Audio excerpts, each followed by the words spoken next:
वारंवार भीमा कोरेगावच्या इतिहासाला टार्गेट करणं, भीमा कोरेगावबद्दल आक्षेपार्ह लिहिणं आणि त्याच्यामध्ये पेशवाईचा उदो करून, त्याच्यामधील येथील मनुवादी व्यवस्थेचा उदो करून एक वेगळं चित्र निर्माण करण्याचं काम, जे काम बाबासाहेब पुरंदरे, बम पुरंदरे यांचं अर्धवट राहिलं, ते काम पूर्ण करायचं काम रोहन मालवतकर हा लेखक करत आहे.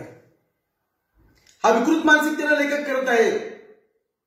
मुळात जे कोणी छत्रपती शिवाजी महाराजांना मनापासून मानतात त्या सगळ्याच शिवप्रेमींना माझं आव्हान आहे की छत्रपती शिवाजी महाराजांच्या राज्याभिषेकाला तत्कालीन इथल्या पुरोहितांनी का विरोध केला? छत्रपती शिवाजी महाराजांचा राज्याभिषेक करण्यासाठी काशीवरून गागाभट का बोलवायला लागला आणि त्या गागाभटानं छत्रपती शिवाजी महाराजांचा राज्याभिषेक मनुस्मृतीनुसार का केला याचा पहिले विचार करणं गरजेचं आहे. हा रोहन मालवतकर कुणाचा माणूस आहे?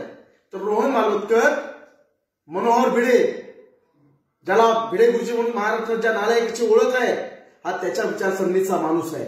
आणि भिडे गुरुजी जाहीरपणे मनूचं समर्थन करतो. तो जाहीरपणे मनूला सगळ्यात मोठा मानतो. मित्रांनो, हा इथे सगळ्यात मोठा प्रश्न आहे.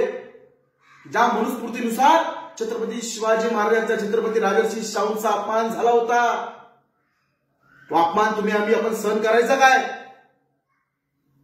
ज्यावेळी तो विकृत लेखक जेम्स लेन देशामध्ये आला होता आणि त्यांनी तुमची माझी आस्था असलेली राजमाता जिजाऊ साहेबांच्या विषयी, छत्रपती शिवाजी महाराजांच्या विषयी काय लिहिलं होतं?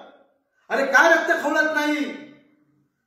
मराठ्यांनी ही गोष्ट लक्षात घेतल्या पाहिजे की मराठा आरक्षणाचा जो विषय चालू आहे त्याला कुठेतरी बगल देण्यासाठी, त्याला कुठेतरी बदनाम करण्यासाठी भिडेंची ही मनुवादी किडे वळवळ करण्याचं काम करतायत.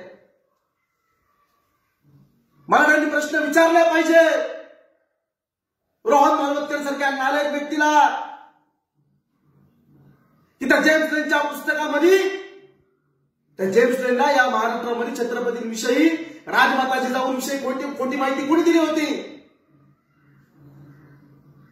जे बम पुरंदरेला लिहायचं होतं, ज्या गोष्टीची आणखी बदनामी करायची होती, ती बदनामी करण्याचं मनोहर भिडेच्या माध्यमातून, त्याच्या विचाराच्या इथून जर कोण प्रयत्न करत असेल तर तो नालायक रोहन मालवतकर करतो. या माध्यमातून रोहन मालवतकरचा जाहीररित्या निषेध करतो. जसा बम पुरंदरेने इतिहास लिहून इतिहासाची विकृती केली, रोहन मालवतकर तू कितीही प्रयत्न कर, आताची मराठा असेल, ओबीसी असेल, आदिवासी असेल, भटके असतील, ही सगळी बहुजन जनता जागृत होत चाललेली आहे. आणि खऱ्या अर्थानं आमच्या महापुरुषांची विकृती कोणी केली? घ्या ना तुम्ही, सावरकर आणि टिळकांच्या नावावरती करा ना, ठेवा ना आमच्या बहुजनांचे छत्रपती शिवाजी महाराज बाजूला. कशाला नाव घेता? घ्या ना, तुम्हाला जाहीर आव्हान आहे. हेगडेवारांचं नाव घ्या, गोळवलकर गुरुजींचं नाव घ्या, सावरकरांचं नाव घ्या, टिळकांचं नाव घ्या आणि या महाराष्ट्रात तुमची कोळी भरून दाखवा. आणि तुम्हाला माहिती आहे, बहुजनांचे महापुरुष घेतल्याशिवाय तुम्हाला काहीच करता येणार नाही. तुमच्या जरी महापुरुषांच्या नावाच्या आधी लोकमान्य असेल, परंतु खऱ्या अर्थानं लोकमान्य, जनता ज्यांना मान्य करत होती, जनता ज्यांना आपलं मानत होती, ते सगळे महापुरुष, त्या सगळे जाणते राजे हे बहुजन समाजातून येतात. हे बहुजनांचे आहेत खऱ्या अर्थानं. तर त्यामुळे तुम्ही तुमच्या मनुवादी RSS ज्या काही विचारधारा आहेत, त्या विचारधारा मानणाऱ्या तुमच्या त्या पुरुषांना, महापुरुषांना आणखी कोण असतील, तुम्ही त्यांना घेऊन जा. मराठ्यांसह मी ओबीसी, सगळ्या जाती धर्माच्या सगळ्याच घटकाच्या लोकांना मी विनंती करतो, मित्र, आपण एकदा डोक्याला विचार करा. ज्या लोकांनी तुमचा मला या महाराष्ट्राचा उद्धार करता छत्रपती शिवाजी महाराज यांचा अपमान करणं सोडलं नाही, ज्यांनी छत्रपती संभाजी महाराजांच्या वरती नाटकं कुठल्या प्रकारे लिहिली, छत्रपती संभाजी महाराजांची नाटकामधली एंट्री दारूची बॉटल घेऊन आणि या महाराष्ट्रातल्या 18 पगड 12 बलुतेदारांनी सगळ्यांना आपल्याला लाज वाटल्या पाहिजे की आपण आपल्या राजाचा अपमान सहन करतोय. रोहन मानवतकर सुद्धा त्याच प्रकारची नालायक औलाद आहे. त्यामुळे बहुजनांना उठा, जागृत व्हा आणि यांचा मुकाबला वैचारिकतेने बुद्धीनं करायला शिका.